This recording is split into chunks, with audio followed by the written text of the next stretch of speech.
Okay guys, welcome to Talking News. These three ladies are still missing. I want to remind you, please like and subscribe right now so you don't forget. Also hit that notification bell if you would like notification whenever we have new uploads. So what I'm doing is I'm trying to pull in this video on Aniah Blanchard, and this has been a very hard case, especially this morning. I don't know if it's the holidays or the fact that I did watch this video of her mother speaking, about her daughter at a vigil, and it was so heartbreaking. I'm still, my heart is just hurts for her. And what I'm going to do is play that for you. So we have right now Aniah Blanchard. They think they might have found her remains, and we have these three men behind bars. Thank God. Mainly this ugly mug right here. Probably one of the most heartless jerks I've seen, besides, well, all of them are bad, but they all are different ways that they affect you.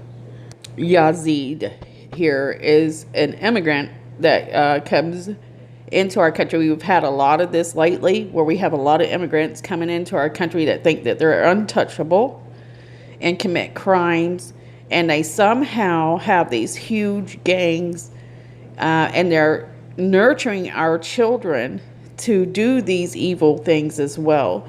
So I want you guys to realize that this is not hating on somebody, because we have many immigrants that come over here that have not hurt people, who have done good things. But we also need to realize that we need to be more aware of who we're letting in our country, and paying more attention to those people, because our people have been here generations, building this amazing country that everybody wants to come to. We do not need any lowlifes coming here and destroying what we've prepared and made a safe haven and a success ladder for our children.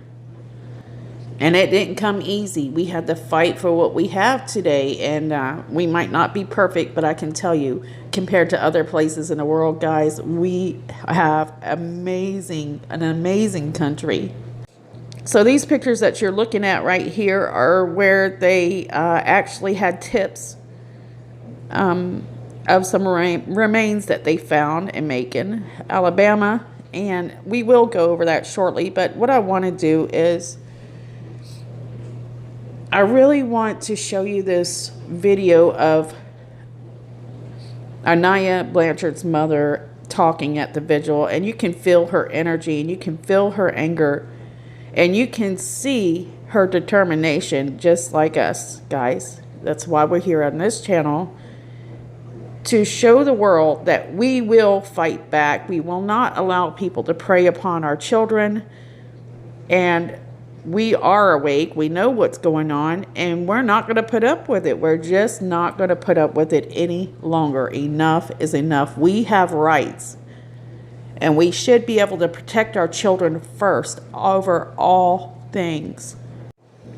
For the past 15 years, 15 years, we've had to put up with people telling us that, the people that are wanting to come into this country matter. Well, they might matter, but I'm going to tell you right now, our children matter more.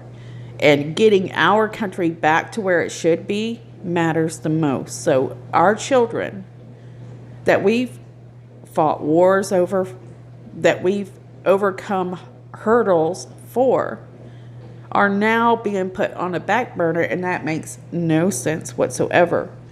So yeah, I could do that as another subject one day, and I will, but this case just really irks my nerves, for the fact that this kind of stuff really could have been prevented simply because the guy was arrested. Yazid was arrested 26 times, guys. 6 cases. It irks me. It's eating me alive that he was still running free. So something's wrong with that.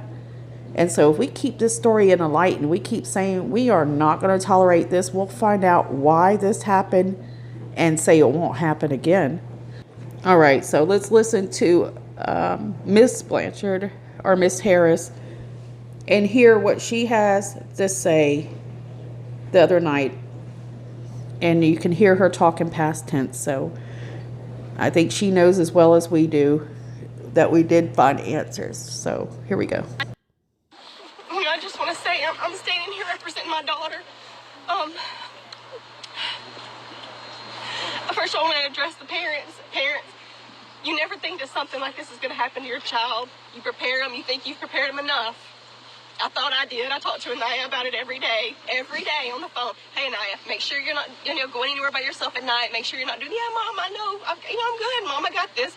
Trusted her with all my heart. But nothing you do can prepare you for some evil that is out there, y'all. Please.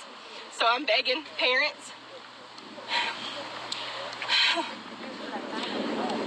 put just a little bit more, teach your kids a little bit more. Now, I feel guilty, maybe even nothing I could have done, but I should have prepared her just a little bit better for things she might have came into contact with. So I'm feeling a lot of guilt right now, even though I tell all my children and her. But kids, teenagers, little kids, big kids, adults, there are things going on in the world right now that you don't think are going on, and they're going on. I knew they were going on, but I didn't really know that it was like this until it's happened to us, my family, my daughter. So we have to prepare them. We have to do everything we can. Sometimes trackers is just not enough. Kids, you have to understand that your parents are they're not trying to just pin you down and keep you from not going anywhere and trying to track your every move. They are trying to protect you from this evil that is in the world, and it's so sad that the world is like this now, but it is bad, and we've got to do something to fix it, and I'm going to do everything in my power to fight for Aniah and every other child and every other person that's been kidnapped, killed, anything. I'm going to fight for them. Through Aniah is giving me that strength to do that, okay? So that's just the warning I'm giving everybody right now. You do not think it's going to happen to you, but I'm telling you, it can. It can happen to you. It can happen to your family. So from tonight on, go home, make a plan, get some things together, talk to your kids so we can prevent this and start fighting back for this evil that's in this world. Ma'am, you also had a message for the community tonight for showing up. What do you think Aniah would say? Oh my gosh. She would be so overwhelmed, but Aniah has always loved, you can say her girls here, but Homewood in general has always been special to us. Always. We've been in Homewood ever since Aniah was 3 years old. And when I say that was the happiest times of her life was being here in Homewood for her whole family, the whole community.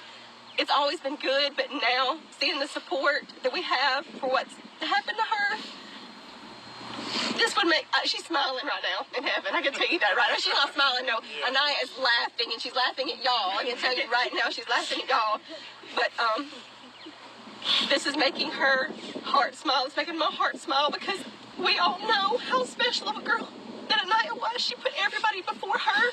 She wanted everybody to have fun and laugh. And it was always, if y'all were having a good time, she was going to make sure you were having a good time because life was good for her. And she was a happy, happy, happy girl. And that's just the bottom line. Like, everybody loved her. And she loved everybody. She made life great. What would you say to the 3 people who are arrested? I can't talk about that. How can we continue to support your family? Just keep praying for us right now. That's what we need. We still need prayers. Yes. This process is not over. It's still going to be a long road. Just keep praying. Just keep praying for us, for all of us. What will you miss most about her? Everything. Everything. She was my heart. I've said this before in interviews, but I had Aniah on my birthday. We share a birthday. So it's like we were one person. I have other kids, and I love them with all my heart. And Aniah and I just have this, like I say, I feel like we were just one person. We were the same person. And my life's never going to be the same again. Without her, I'm never going to get to, she's never going to get to have my grandbabies that I wanted her to have, or see her get married and be a teacher and be a softball coach. That's what she wanted to do. I wanted her to come back to home and coach softball. That's what I told her. That was her goal, you know. But just her laughter and her smile, that's what I'm going to miss the most. Just her happiness, because she made life better for all of us. Thank you, ma'am.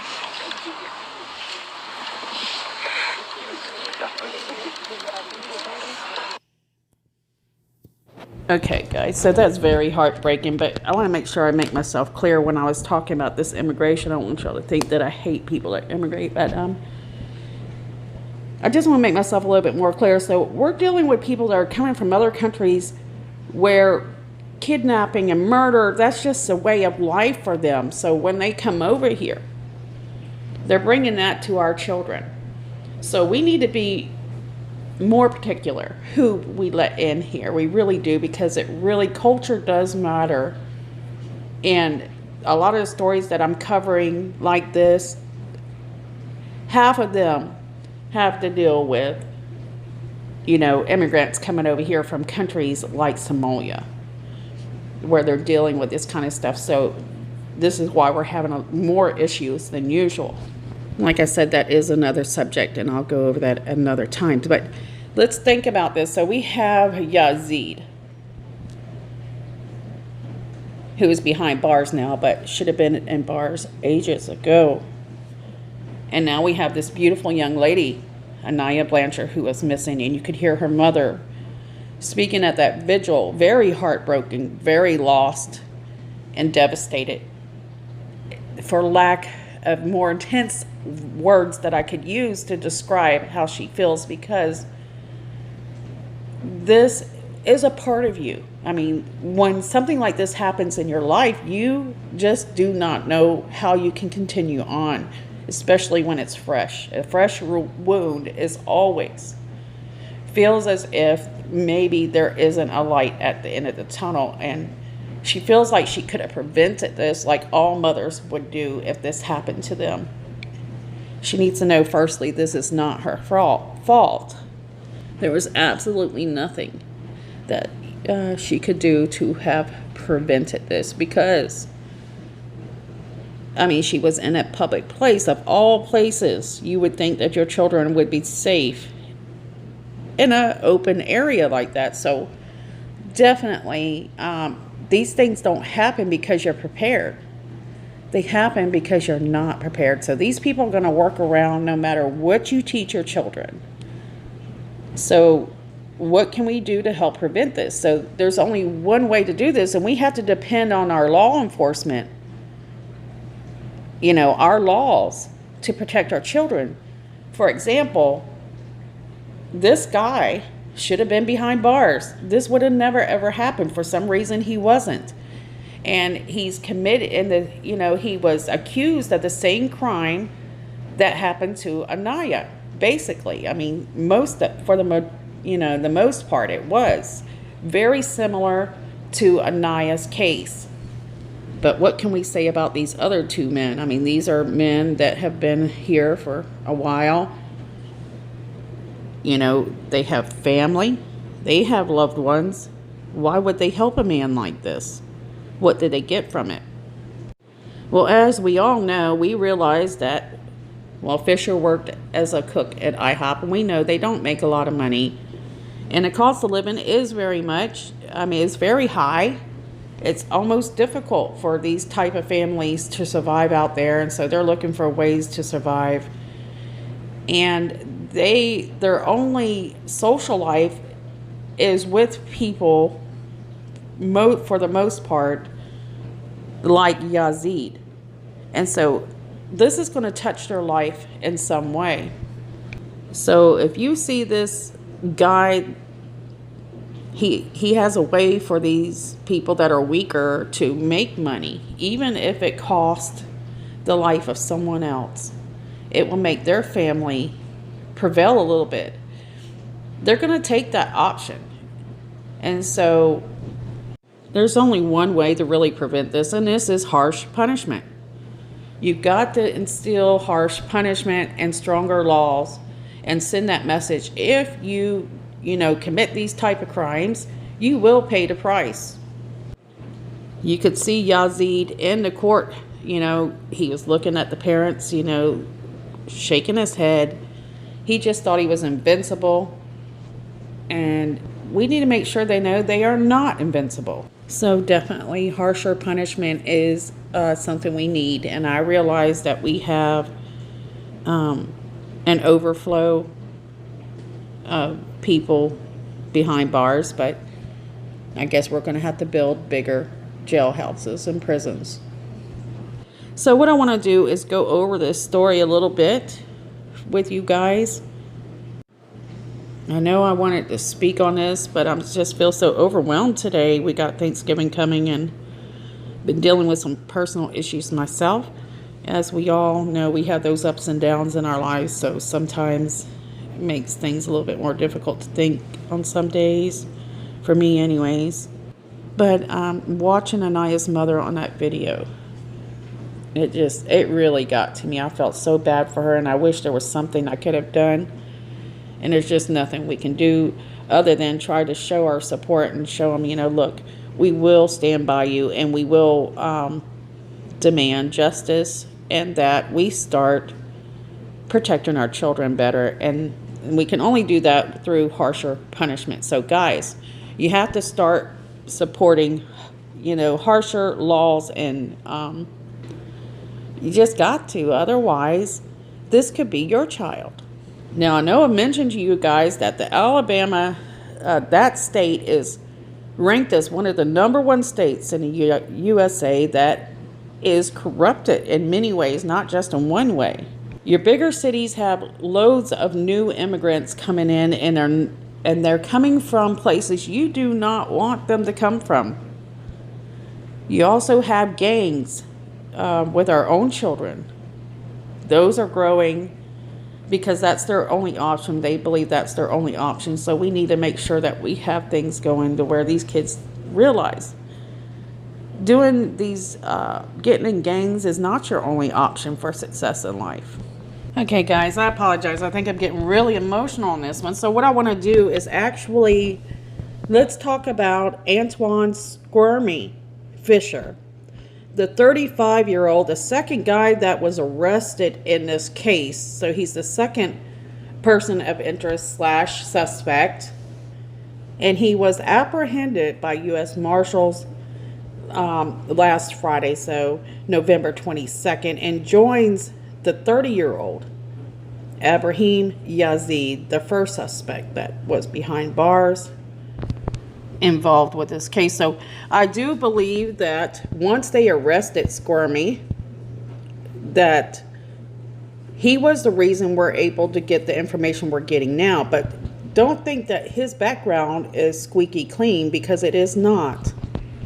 In fact, they said that at first, his bond was denied based on the fact that Fisher's extensive criminal history, which includes 3 years served for capital murder back in 2005. And I want to get more information on this. With the holidays and my daughter being sick, I have not had time to do the extensive background search for you guys. But some of you guys are pretty good detectives yourselves, so you might know, and drop it in the comments below if you know more on Antwuan. So capital murder, guys, is a serious case, and it makes you wonder, like I said, I want to look it up. 3 years only for capital murder. So the little bit that I do know is that I do believe that he changed his name, but I've not been able to confirm that through research. So that's my next step. But 2004, this man robbed Amy Ross of $60 and shot her. So here's a quick background check, which I did online, so I don't know how accurate it is. So Fisher was initially charged with capital murder in 2006, robbery and death of Amy Ross. Fisher pleaded guilty to a felony murder in 2007. He was sentenced 3 years, guys, in prison and 17 years suspended. He was granted nearly a year of jail credit. What's going on in Alabama, people? You might want to start asking your leaders, because these people are walking past your kids every day. So obviously, what I'm saying is the punishments for crime are not tough enough. They are not tough enough. And so we have to stand up together. So guys, please help me stand up and push harsher punishment. So you have a murderer working at IHOP, serving you food, walking past your children, shopping with your parents. And now, Aniah was a victim of that neglect of that area, allowing people of this type to be around your children, putting your children at risk. Okay, guys, so some of this information is a little bit sketchy, so bear with me. Some of it might have to be repaired later. But first, let's touch on that third suspect that they found, that 63-year-old Johnson. So this is what an article says about that. It says a Montgomery man charged with hindering prosecution on Aniah Blanchard's disappearance knew his son allegedly drove the kidnapping suspect, Abraham Yazid, to Florida. But instead of telling the police that, he told the investigators Yazid left his home with an unidentified woman, and that's according to the court records. Now they're saying that court records don't reflect any charges against the younger Johnson. The elder Johnson has since been released from Montgomery County Jail on a $7,500 bond. Okay, guys, I don't think I gave you this information, so I do want to share it. So Fisher's arrest came about 2 weeks after Yazid was apprehended in a 2-hour-long manhunt by the U.S. Marshals. Okay, guys, please forgive my environment changes, because I am trying to complete this thing on the go. So since the release and from prison for Fisher, he has had some run-ins with law enforcement with intoxication, marijuana, and that was in 2015. So what I want to next is actually talk about what happened on November 7th. So this is the when Yazid was headed to Pensacola.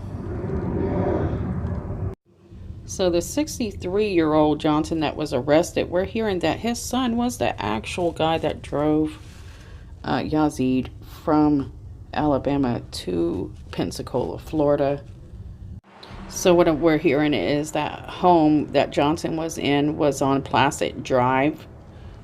So the person that was helping Yazid escape, his name was David Johnson III, or we can call him the associate of Yazid.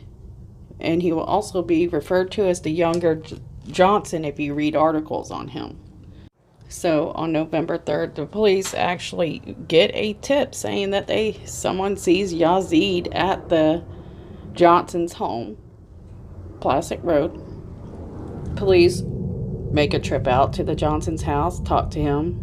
The older Johnson speaks with them and says, we seen Yazid, yeah. But we seen him leave with a female, but we don't know who she was. Meanwhile, the younger Johnson, David Johnson III, is driving Yazid. But he's driving Yazid from Montgomery to Pensacola or Florida in a 2008 Audi sedan. So for those of you that was wondering how in the world they had a tip that he was heading to Florida, well, there you go. So that's how they were able to kind of apprehend him at the Pine Forest exit in Pensacola. Now, we heard on the media that they did apprehend Yazid. He had a black eye and was taken to the hospital. But what we didn't hear is about the younger Johnson.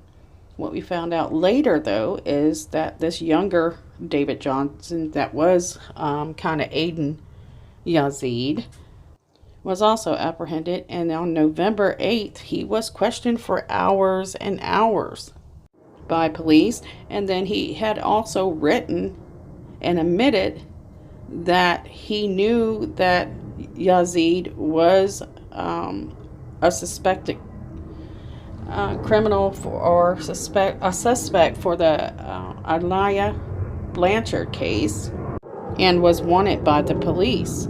He also said that he drove Yazid to Pensacola.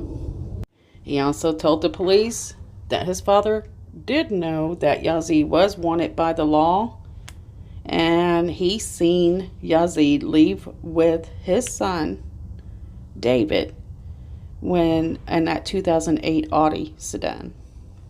So, you know, a lot of people, including myself, thought possibly it was Fisher that did the talking. It might not have been Fisher. Maybe they got a little bit from Fisher, but it seems that maybe David was a big, important part in this case.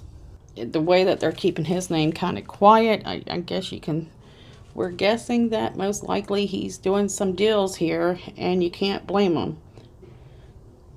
So, in November 10th, 2019, they go back to the Elder Johnson's house, the 63-year-old and the father of David III, and ask him again, did you know Yazid was wanted and part of this was a suspect in this case? And it turned out that he did finally admit, yes, he did realize that, but lied to police. So on November 26th, excuse my pronunciation of his name, I think it's Paul Rechter, held a news briefing Tuesday afternoon and described the ongoing investigation and the recovery of remains that they found in the same area that, well, kind of in the same area that Blanchard's car went missing. So he said, quote, we are doing extensive searching in the area. He said that he was doing this to ensure all physical evidence is recovered. It's all about the family, end quote. And then he continued to say, and everybody coming to do what they can to bring closure to them, end quote. So this is when we realized that somebody was talking. They were definitely talking. We just didn't know who is talking quite. You know, we can speculate who it was, but we wasn't certain. And here we are, another holiday ruined by evil people in this world. So this family is having, you know, the holidays approaching. While we're getting ready for the holidays, this family is preparing for the worst. Now, guys, I will continue to collect more information on this story. As you know, I promised you I will give you a complete detailed information on this story. It's just I haven't had time to focus on it. But I am happy to get some information out there just to keep it in the light and for people to understand that we are dealing with some very sad information. Not only the information, but the fact that this state is not protecting their people, their community. I mean, we had Cupcakes, we had Taylor, and now we have Aniah, and there's many more that's not being mentioned. And all of these cases are something you need to, you know, pay attention to, because they all of them were preventable in some way. And most of all, I think it could have been avoided altogether if only we are to put it out there that harsh punishment is real, and that if you commit this evil type of crime, that you will pay, and you will pay quickly. So we need to make sure that we get it processed and get their punishment immediately going.